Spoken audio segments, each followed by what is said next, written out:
Did I get that on the first try? Rich, creamy, spicy red beans served over buttery rice. This Cajun classic comfort meal is one of my favorite dishes of all time, and I'm showing you how to make it. It is something I make if maybe I'm trying to feed a crowd for not a lot of money, but no one really knows that's what I'm trying to do because it has so much flavor in it. What makes this dish super friendly on the wallet is that it starts with dried beans. A pound of beans is gonna easily feed a large crowd, and this dish typically starts with red beans, and to me they're a little bit creamier and more tender than a kidney bean. However, kidney beans are a good substitute if you can't find dried red beans. Whenever you're working with dried beans, it is best to soak them in cold water overnight, drain and rinse them, and then get cooking. That's gonna shorten your cooking time and just make the overall texture a little bit better.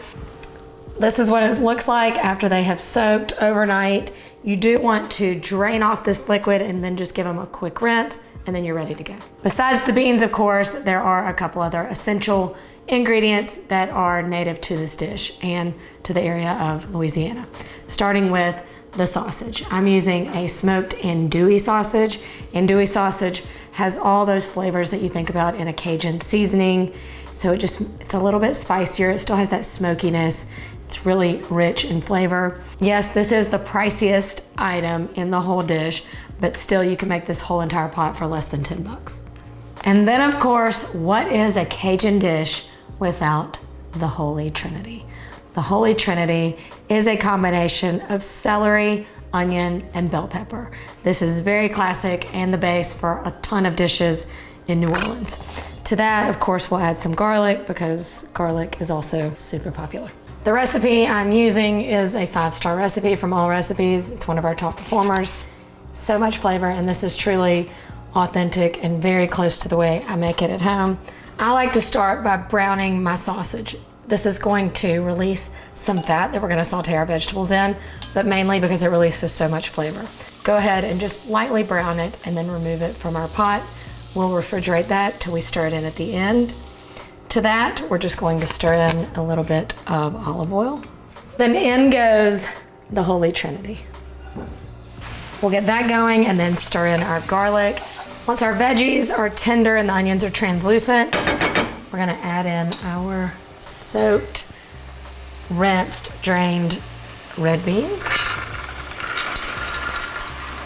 And then about 6 cups of water. You just wanna cover it by at least an inch or so. For extra flavor, if you want, instead of just water, you can add in some chicken stock. So we've got about 6 cups of water and or stock. And now it's time for the flavoring.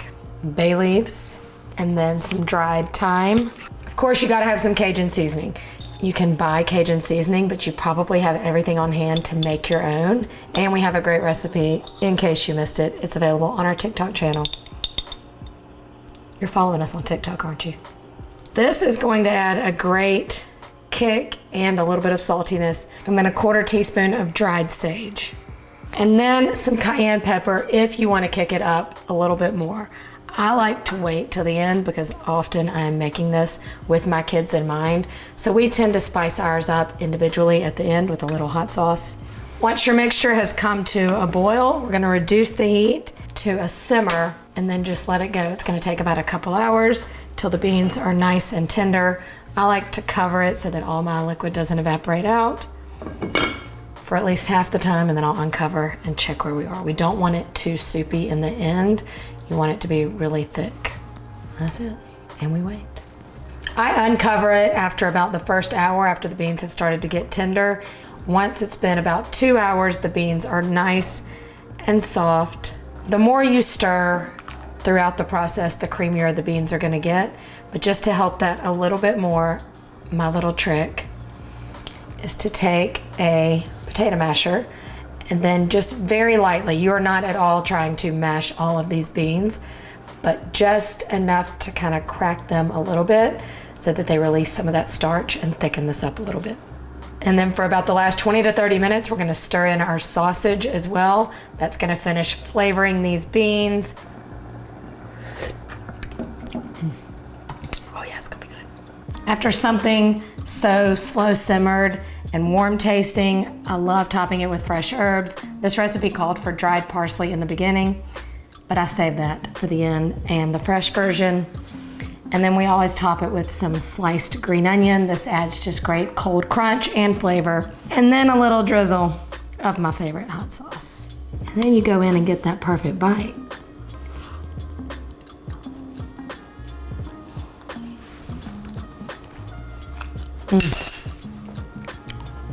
This recipe is so good. I hope you'll give it a try, and when you do, be sure and tag me. What other comforting classic one-pot meals would you like me to teach you how to make next? Let me know.